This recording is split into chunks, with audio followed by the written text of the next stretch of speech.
Alright guys, I'm back here with part 2 of this unboxing, and as you can see here there is a nice manual that comes with it. It's there's not a whole lot, and I believe it's all in Chinese. Let's see if the other side is in English. The other side's in English, great. So hopefully I'll be able to use it the way it's supposed to, because I will have to bind it to whatever drone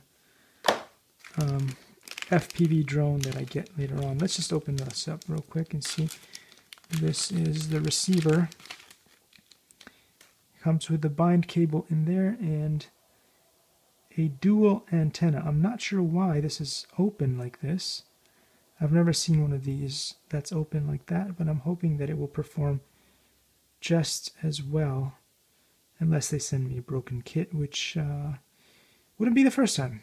So, but I'm trying to be positive here, so hopefully it's fine and it will do well, because I was planning to use this for the new Yokomo drift kit because I love this remote, and it's very, very good, and it's better than the other one that I have simply because, well, it has nicer switches. For this one has even got a 3-level switch here, but also because just in general, it's thinner than the other one, weighs a little bit less maybe, and also only requires 4 batteries instead of the 8 that the other ones have.